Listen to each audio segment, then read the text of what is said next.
Yo, what is up NBA and basketball fans? It's me, Zach Lee, back bringing some more NBA news. And I'm going to be turning this into a once per week series where every Monday I give you guys a rundown on everything that's going on in the NBA. Don't worry, there still will be other videos released throughout the week, but as far as it goes with NBA news, I'm definitely going to limit it down to just once per week because I just feel like every single day is a bit excessive. You don't necessarily need an update on NBA news every single day because there's not news to talk about every single day. That being said, hope you all had a great weekend, but now let's just get into this video because to be honest, I'm getting kind of hungry and I want to go get something to eat. And speaking of eating, shout out to the sponsor of this video, SeatGeek, for keeping food on the table. Alright, just because I'm not quite sure what I'm going to be eating for lunch yet doesn't mean that when you go to an NBA game, you shouldn't be sure of the view of the seats before you buy them. With SeatGeek, that's no longer a problem because when you use the SeatGeek app, they allow you to get a view of the seats that you plan to buy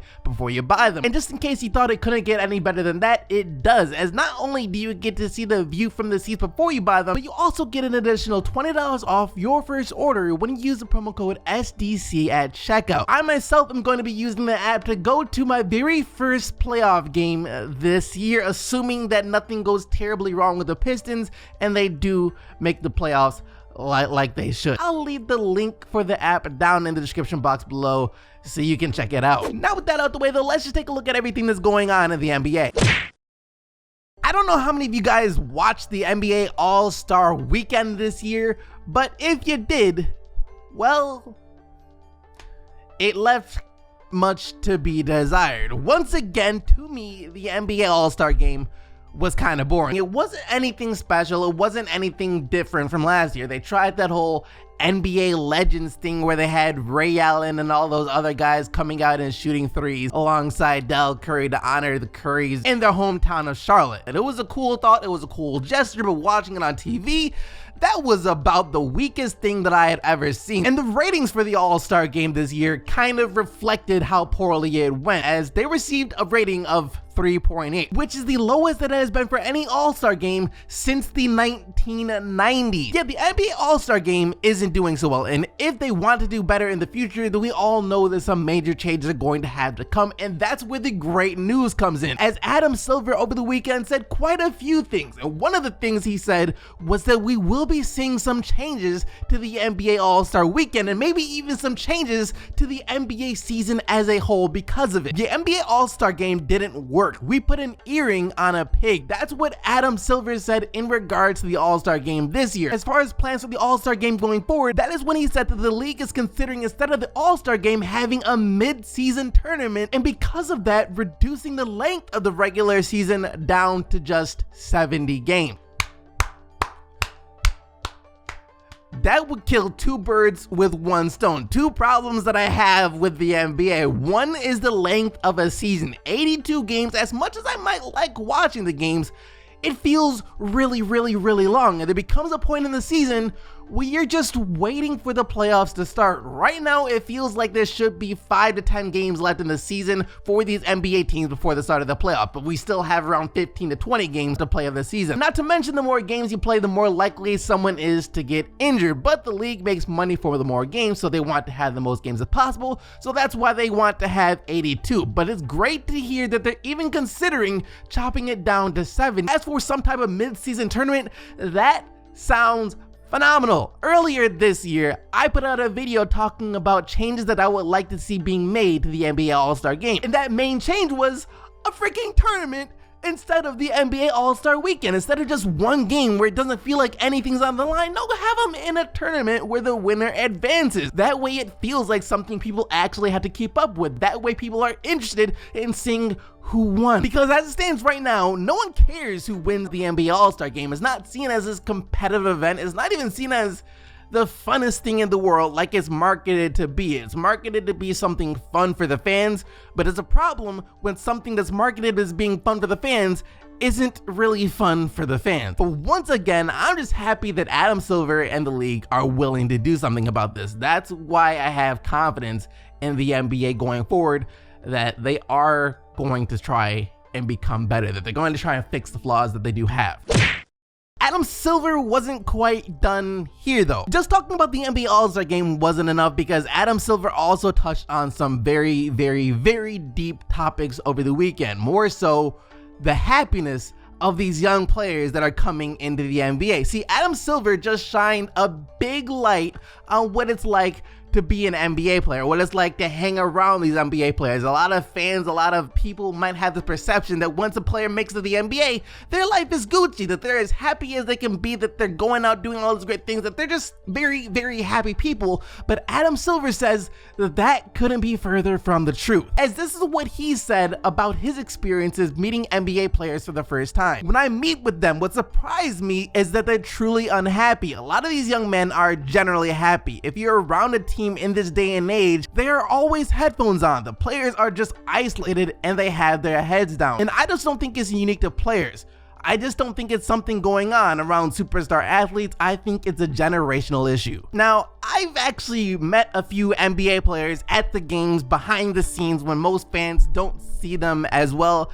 And what Adam Silver just said right there couldn't be closer to the truth. You get to meet an NBA player and you think it's going to be this big thing. You think you're going to get into the locker room and everything's happy, everything's upbeat, but it's really not. It's a very tense and dense atmosphere. Granted, at the same time, I was shaking with excitement and fear because I was just inches away from a guy like LeBron James. I was a bit preoccupied, but overall, I didn't get the vibe that I thought I was going to get from being in an NBA locker room. Then again, that was the locker room of the Cleveland Cavaliers last year, and we all know the types of problems that the Cleveland Cavaliers were having last year. But that's not all I want to talk about, because then Adam Silver also talked about this being an issue much bigger than just NBA players, and I am so glad that he said that, because it just shows that NBA players are human. Look, this is something that a lot of people go through, not just athletes. I'm not afraid to say that I myself can kind of see where these players are coming from. So here's the thing, these NBA players, they get to the league after trying to get to the league their entire life. It's the happiest time of their life. At first, when they're a rookie, their first 2 years in the league, they might actually be having the time of their life. They just came into a lot of money. They're now able to do things that they weren't able to do before, see things, go places. It's all great until all that fun factor wears off, and then you're left with the same hole in your heart that you had before, and you feel the same emptiness that you might have felt before you made it to the NBA. Like I said, I have some experience with that feeling. For the longest time, I dreamt of being a YouTuber and being able to do this for a living and being able to call this my job. Now I got to that point, and it's great. It really is. I want to trade this job for anything in the world, but it doesn't fill that hole like you think it would do. And that leads to some very dark places. Let me just leave it like that. As far as what it's going to take for this problem to no longer exist, well, honestly, what's been helping me kind of get through it is just realizing that I pretty much already got everything that I need. I don't need anything else, and just being truly grateful for what you do have, and then at the same time, kind of trying to look out for the others who might not be able to do the same things. You know what I'm saying? Looking out for other people other than just yourself. You gotta think about all of the other people that would kill to be in the position that you are in. There are people out there that don't have food, clothes on their back, they ain't got nothing to their name, and they kill to be where you're at. And that's the stuff that you have to remember, while at the same time trying your best to make it better for someone else. Just doing nice stuff for other people. It doesn't have to be big, just doing nice stuff for other people. It really helps. Speaking of unhappy NBA players though, Kyrie Irving definitely fits the bill. Kyrie Irving these past few weeks has been getting unhappier and unhappier and unhappier, and you can see it happening right before your eyes. And yesterday, before the Boston Celtics wound up losing to the Houston Rockets, Kyrie Irving kind of let that unhappiness seep out to the media even before the game started, as when he was walking through the tunnels, he could clearly be heard saying, "Yeah, I'm not going to miss this part after I'm done playing." I really can't. I'm not gonna miss any of this shit when I don't care if it is. And what Kyrie Irving was talking about was the media. See, Kyrie Irving's been harping on the media for the past couple of weeks. After the Houston Rockets beat the Boston Celtics last night, in his interview, Kyrie Irving was once again being extremely quiet to the media, saying a total word count of 42 words in his post-game interview. And not only that, but it wasn't too long ago that Kyrie Irving kind of blamed the media for the problems that the Boston Celtics are having. Since with the Boston Celtics locker room seemingly falling apart, Kyrie Irving says that it was the drama started by the media that caused this to happen. And now it does make so much sense as to why Kyrie Irving came out and said what he said before the season, when he came out and announced to the fans from his own mouth that he was going to be re-signing with the Boston Celtics this year. He said that so that the media wouldn't create all this drama around the fact that he could leave in the offseason. He already knew coming into this year that his free agency would be a huge distraction, not only for him, but for his teammates. So he thought that if he came out to the fans and said it himself from his own mouth that he was going to be staying, that he could avoid any of that drama. However, that hasn't been the case this year. We've still gotten plenty of rumors out regarding Kyrie Irving possibly leaving the Boston Celtics. So in Kyrie Irving's mind, he's like, even though I went through the trouble of trying to tell Boston Celtics fans that I was going to stay long term to kill the story before it even started, the story's still there. The media somehow found to twist everything that's happening around the Boston Celtics this year to Kyrie Irving leaving in free agency. If the other players in the Boston Celtics start to internalize that stuff and start to believe that Kyrie Irving could leave this season, then yeah, that's gonna create some discord in the Boston Celtics locker room. So I don't blame Kyrie Irving for being upset with the media. However, if Kyrie Irving wants to send a message to the media, tell the fans how stupid the media is overall, then the best move that he can make this summer will be just to re-sign with the Boston Celtics ASAP. That is, if the Boston Celtics don't try and, trade him away or something before that. But still, if the offer is on the table from the Boston Celtics at midnight of free agency, 12:01, Kyrie Irving needs to verbally agree to sign with the Boston Celtics. If he does that, then that will completely ruin the credibility of the media, because they were so sure that Kyrie Irving's going to be leaving the Boston Celtics amid all this chaos. And if Kyrie Irving just stays, then yeah, that's a huge dent in their reputation. Can't talk about the Boston Celtics without talking about the Los Angeles Lakers. The Celtics and the Lakers.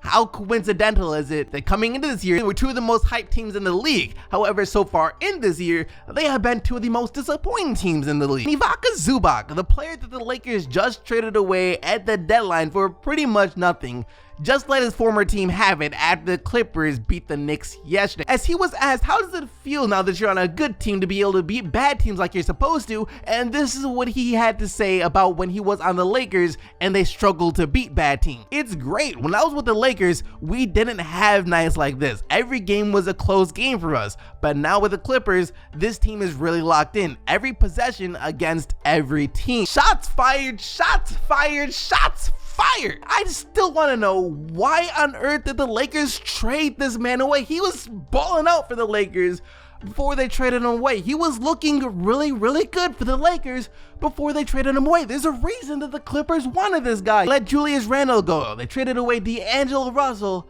and now they traded away Zubac as well. It just feels like they might kind of be messing everything up here.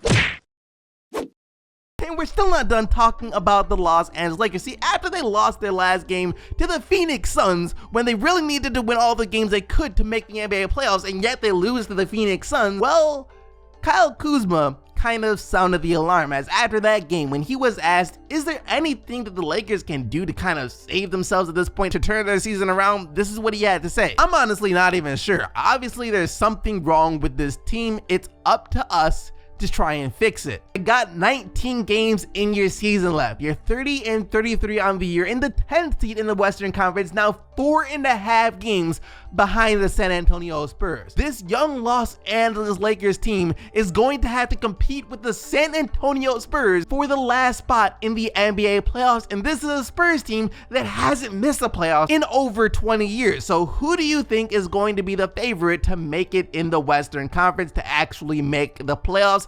It's going to be the San Antonio Spurs unless something tragic happens. And for the Lakers at 30-33 with 19 games left in their season to be saying that they're not even sure what's wrong with this team, but they still have to try and figure out to fix it while they're 4.5 games outside of the playoffs? That is a red alarm.